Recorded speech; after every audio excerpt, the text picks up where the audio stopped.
and a lot of things just happened, and we just did a really fun take, and then I went to turn off record and realized it wasn't recording. Probably the last one I would choose. But you have an eccentric taste when it comes to antique dolls, I've noticed. I do. I like the ones with character. Yes. I want them to emote something. If you want to collect Kewpie, what are maybe some of the identifying qualities or traits that you're looking for? You were immediately drawn to this doll. He's my favorite.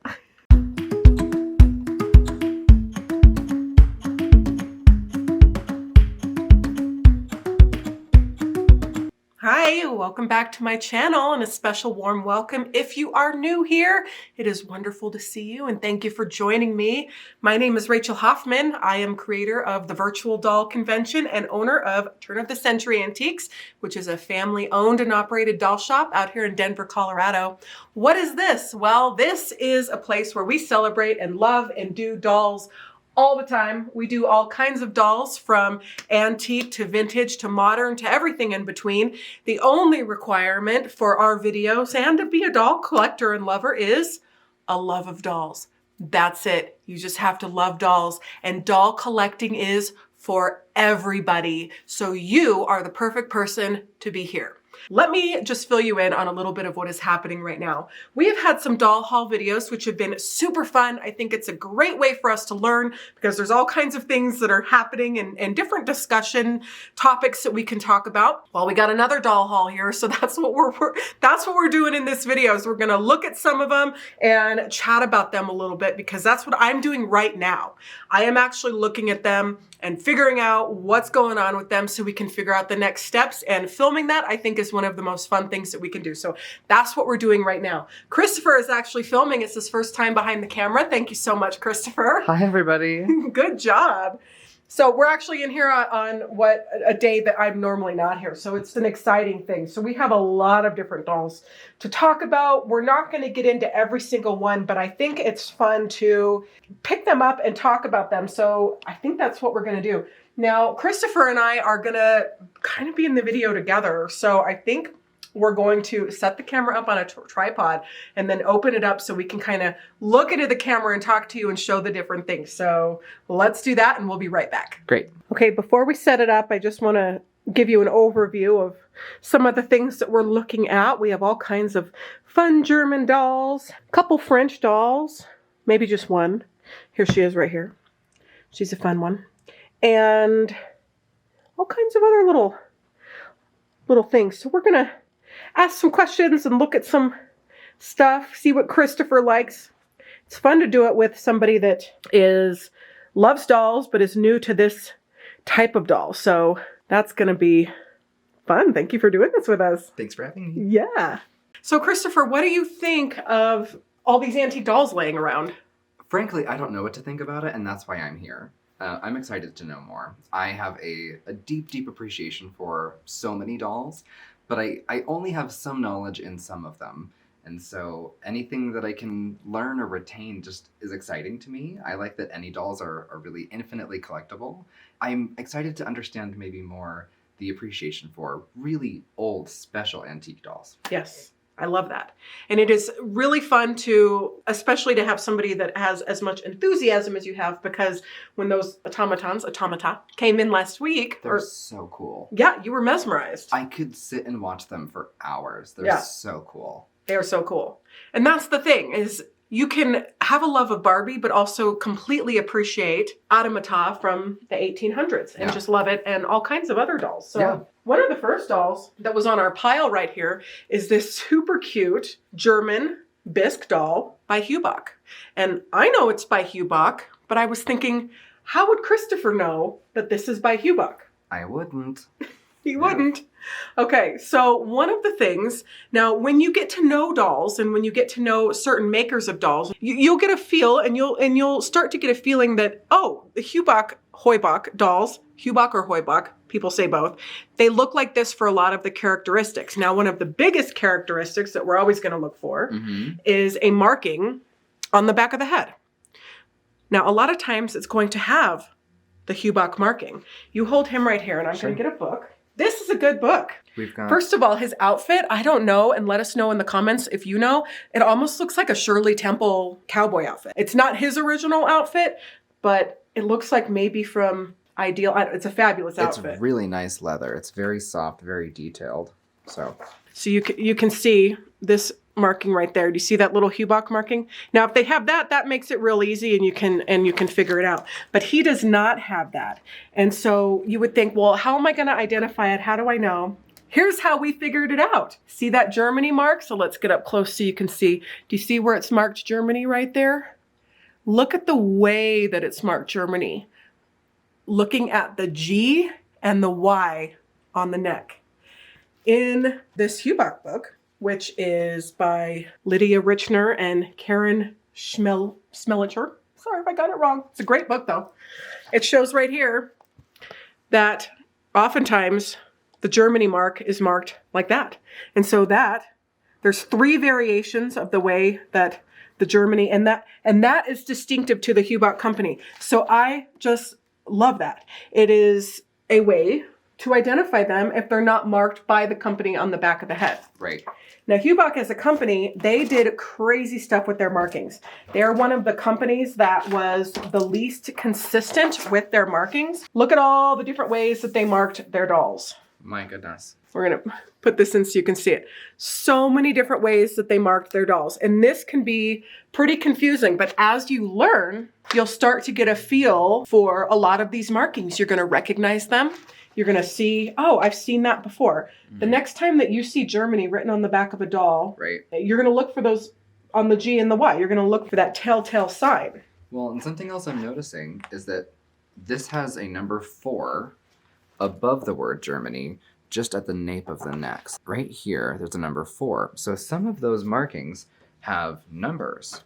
Do Right. we know what those numbers correspond to? A lot of times that is a mold number, Okay. and sometimes it is a size. Okay. So on this one, I think that is likely the size. The mold numbers are usually longer. They're going to be, see on this one, it says 6970, 89 Germany 7. Sure. 7 is the size of the doll. The mold number is 6970. So this one does not have a mold number. It just has the size, which is usually going to be a single digit number on most dolls. Or it goes up into double digits, but you're never going to see a size that's like 7407 or something. It's always going to be usually 14 or lower. Got it. One more thing to touch on with these Heubach dolls is the characteristics. There's all kinds of characteristics that make up when we look at a doll and we know exactly what it is. So on these dolls, it's the intaglio eyes. Now, an intaglio eye are eyes that are carved back into the doll. It's called in relief. So if you look at him real close on the eyes, you can see that the eyes aren't coming outwards and bulging out like they do on German and French dolls. They're actually carved back into his head and painted in a way that they almost look 3-dimensional. They look 3D. Heubach was very, very, very famous for the quality of their painting. They were experts at doing intaglio eyes. And a lot of their dolls have that. I would say most of their dolls have that. Now, some really rare Heubach dolls are going to have glass eyes. So here's an example right here of a doll with glass eyes. They are rare because they are not found as often. Right when you see on just the cover of this book, they all have what we call intaglio eyes. So those are the eyes that are carved back. So that's a characteristic to look for. And when you see that in other companies and other brands, you know what intaglio eyes is. It's carved back in there, and then it has the painting and a little dimple, a little iris to make it look 3-dimensional. So I think that's a really fun one to look for because I think almost all of the dolls that we're going to be looking at today, they have either glass eyes or painted eyes. I don't think any of the rest of them have the intaglio eyes. I love them. I think they're really, really charming. They feel very lifelike. In a way that's really captivating. I really like them a lot.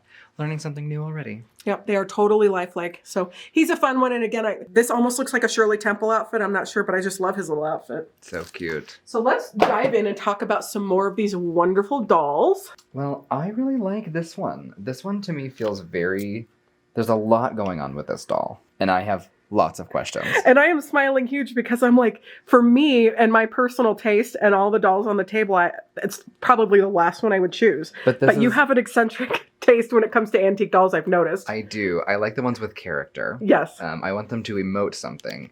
And there is a little bit of like a deer in the headlights expression on her. And I find that very charming. She's got a notably sort of loose head, and that makes me really nervous. One of my, I guess, I've got dozens of questions, but like what might lend itself, maybe than just the obvious loosening of a cord or a string, to that sort of looseness, and then what are the risks of that? Well, the biggest thing that happens is, and you can gently just pull it up, it's okay. We can see what's going on in there. The stringing comes loose, and that happens all the time on antique dolls, especially with dolls that have their original stringing. I can't quite, that looks like pretty old cord, but I'd have to get in there and see. So one of the biggest things that can happen is the head can just fly off if it gets loose enough. I mean, that's how I would look if that was going on inside of me too. Yes, exactly. I'd be concerned. But I'm also noticing a huge disconnect in material between the head and the body.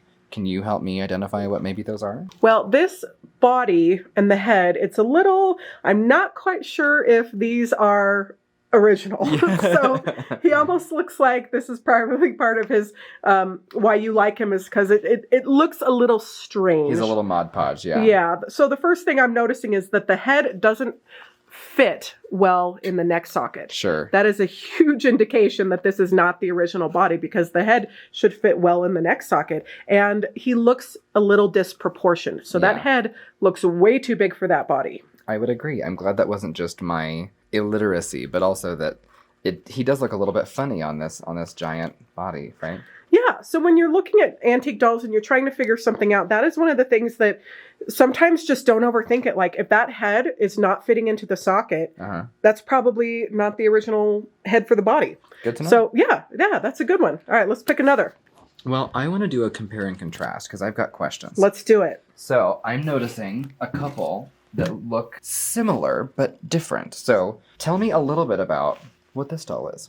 I love this question. It is such a good question, and there are other ones that we can compare it to that it's perfect. So this is an antique China doll. Now, when I say China doll, what goes through your head when I say that? Well, my mother collects old Victorian china, but cups and saucers and things. So I think about shiny white saucers and cups. Right. Is that sort of the same train of thought? It is the exact same train of thought, because these dolls are all made out of a material called porcelain. And the porcelain is the same stuff that is made out of our cups and saucers. Okay. The thing that differentiates them, and it all comes down to the way they are fired and the way they are finished. Okay. So an antique China doll, again, same kind of stuff. They break the same way that an antique plate might break. They're a little bit more sturdy than a thin plate because they're a little bit more durable because they're thicker. Mm-hmm. But they're all made out of porcelain. All of these dolls that are bisque are all made out of the porcelain to start. Got it. Now, a China head, when you look at this, and as a makeup artist, there's all different, when they talk about a matte finish on makeup, or they talk about a glossy finish on makeup, right? Look at her finish. Totally. She is radiant, lit from within, seen from the moon. Yes. She is glowy. She's wearing an illuminizer, am I right? She looks so good. Yeah, we call that Vaseline in the industry. She's slathered. She's wearing her Vaseline. Yeah. So that's to do with her finish. Got it. So China dolls, they are finished with a glaze that gives them this wonderful, lustrous, glazy look. Beautiful. Now, bisque dolls, which are down here, they're still made out of the same porcelain, so it's still the same beginning product, but they are not fired with that final glaze. Is this a bisque doll? This is a bisque doll. Excellent. This is a bisque doll. So that's a good place to start to know that they're all made out of the same thing. Sure. Now, we have this one right here that you might think. This is one that I was going to say, how similar and how different are these dolls, other than maybe just the sort of like generic appearance? So they're both made out of the same material, which is the porcelain. But the big difference here is that this one is unglazed. Sure, okay. And so we, in the industry, call these ones a parian. That is the term for them, which is an unglazed type porcelain that is like a China doll, but it's not glossy. Got it. It's a parian. Is there general favorability over one or the other, or is that maybe more to taste? That is I think that's a total taste thing, because there are people that absolutely love the parian type bisque, the China type bisque, and the bisque, the unfired, the unglazed. They're all fired, but the unglazed bisque, which are these dolls right here. So it really is just a matter of taste. I really love your questions. They are so good, and it makes me think a lot too about things, because it's stuff that you kind of pick up early on, and then you sometimes don't know exactly how to teach it or say it. So I really appreciate you asking. Happy to help. Yes. So to clarify then, this is a China head doll. China head doll. This is a parian head doll. Parian head doll, which is a white, untinted, unglazed form of porcelain. Got it. And they're all bisque. Got it. Excellent. They're all made out of porcelain, which is the beginning. And then there's different types of porcelain.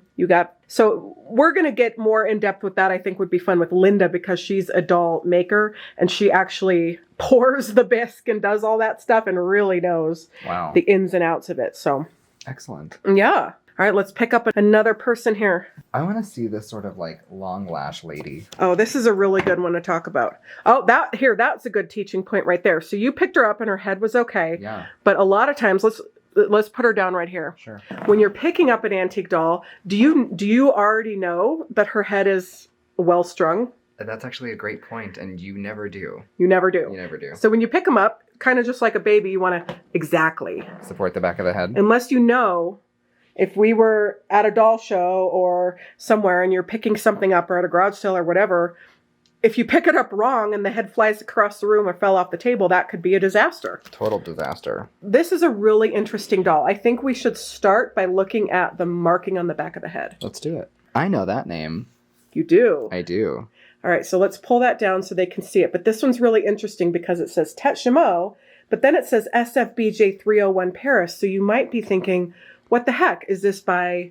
Who is this by? Right. Well, back in around 1899, a bunch of doll makers banded together they all put their eggs in one basket to produce dolls that were more affordable, so they all combined forces. And the combining of the forces from like 10 different doll makers formed the SFBJ Society. Got it. And then the individual doll manufacturers or producers would put their stamp on the head that was all made kind of in the same place. Got it. And so if you look at this, you can see that it's stamped Tête Chameau, but then it has the SFBJ mark. And that's what that means. And that can be really confusing.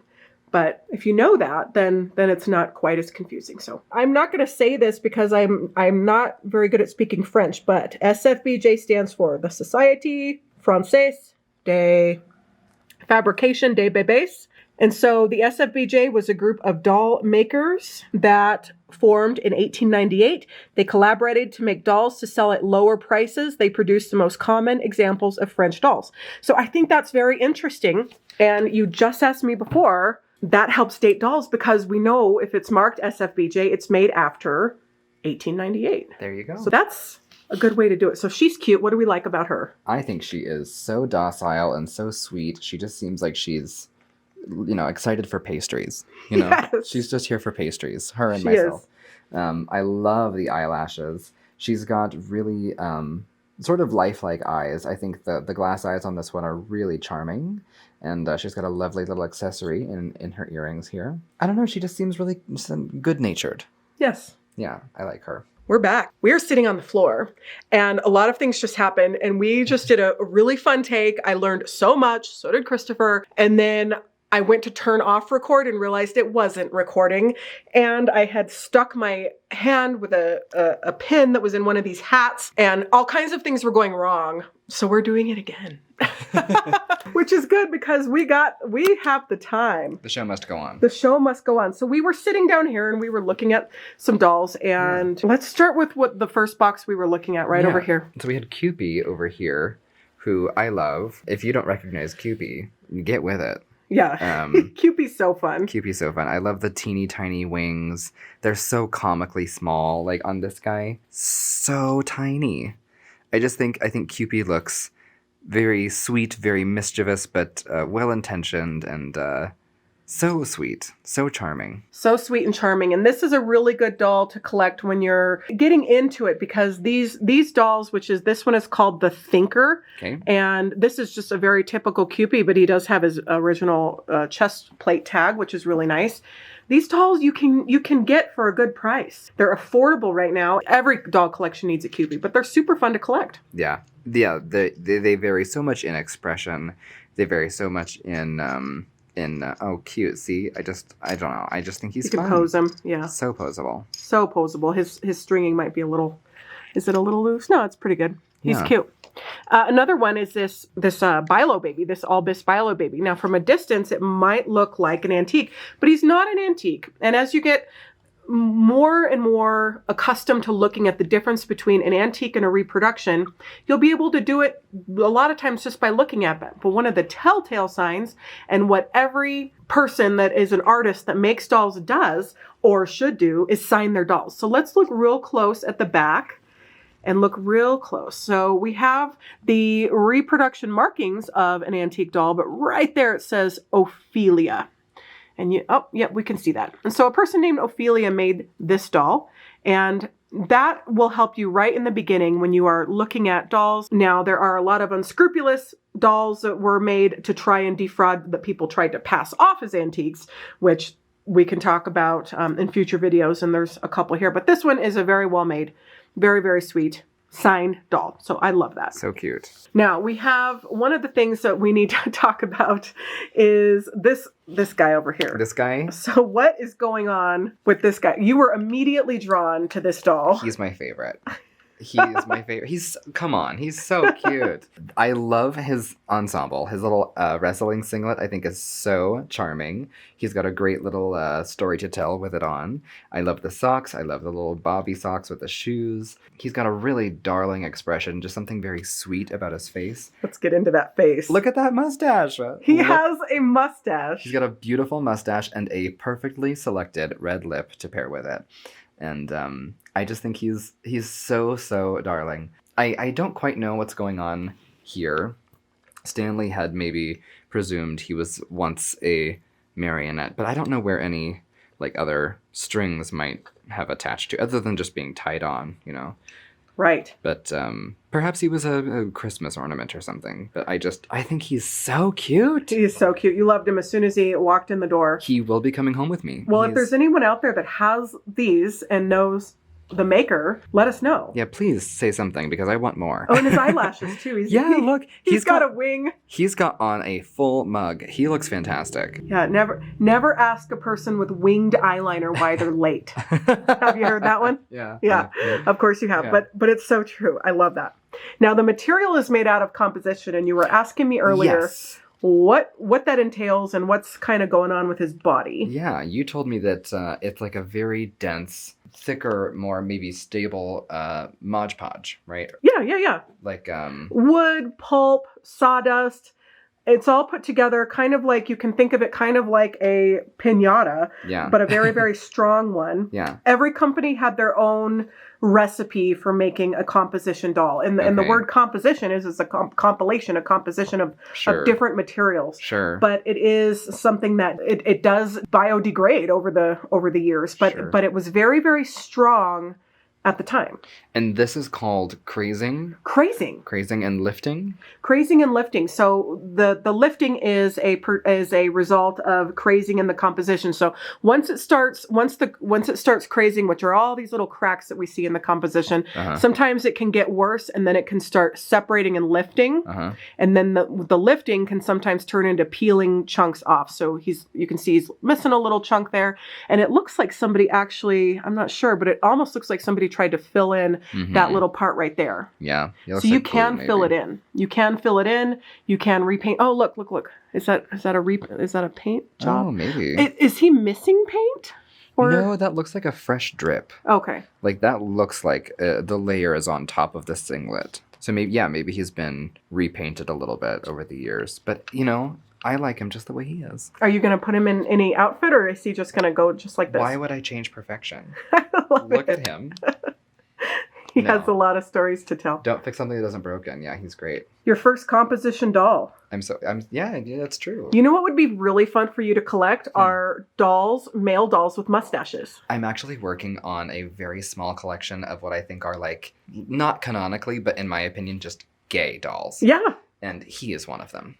I love it. I love it. You can't have a baby doll and a mustache with a red lip that isn't gay, and I'll fight you on it. Prove me wrong. Yeah, right, exactly. No, maybe one of these days I'll bring in my sprinkling of... we'd love to see your gay doll collection. Gay dolls, yeah. Oh, that would be fun. Yeah. Okay, well, we're glad we could add to your collection. We don't get as many dolls that he is... See, rarity doesn't always equal value in terms of cash. Sure. But he is the rarest doll here because he has a lip and a fully made face, and he's a boy. Yeah, I love him. So I love it. All right, so let's look at a couple more here. Sure. We have all kinds of all bisque dolls. Let's pull out a couple more. When we're talking about an all bisque doll, that's a term that's used a lot. And when we say all bisque, it's made because the whole doll is made. The whole thing is all bisque. So those must be more fragile, right? Like they're maybe prone to more cracking, breaking. Are these generally rarer than composition dolls? Not generally, no, because this is a pretty inexpensively made doll. Now, what can make a all bisque doll more rare? Yeah, there we go. You can see just they chipped a lot, especially around the joints. I would imagine then that these didn't maybe last as well over time, right? Or these... Yeah, because they break. Bisque at large must just be harder to find. Yeah. Now, in general, an all bisque doll is going to be more rare than a doll with a composition body because most of them were made with composition bodies. But they did make all bisque dolls very inexpensively, such as that example right there. Sure. And they were a lot of times things that you could win at fairs and at... You can tell by looking at their painting and looking at their characteristics, you can tell that some of them are painted and just made better than others. Sure. Let's look at the back and see if this guy has any markings or anything. Nippon. So this guy was actually, the Nippon dolls were made to compete with the German dolls, but they were made in Japan. Yeah. So... this is a tiny little bit of my Japanese knowledge coming out. I studied Japanese for a couple years. Nippon is the Japanese word for Japan. So that's indicating... Oh, well, good. Yeah. Yeah. I love that. See, I didn't even know that. The translation of Japan over the years into that word is just a bunch of like a poor game of telephone. The country is called Nippon, but only really... to native Japanese people. So how much Japanese did you study? Not enough. Couple years. But yeah, this is a Japanese doll. Yeah. They were direct competitors with the German dolls at the time. So they were trying to make them look like the German dolls. They never quite got it. Yeah. You can always tell. Sure. You can always tell. I like his little like ready to hold a cigarette fingers. Yes. You know?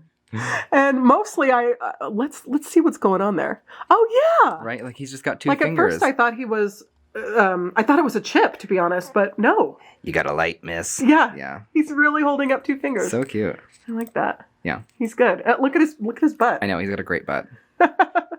He's cute. So a lot of the all bisque dolls, tons of them have the same white socks, and there's usually a green line at the top of the white socks and blue shoes. Tell me about that. It's a very typical characteristic of all bisque dolls. They had that. So then when you start looking at the rarer versions, they're going to start having more ornate looking socks, different colored shoes, different molded legs that differentiate them from the typical ones that you see, which is that. So when we look at where's our Nippon boy? This guy.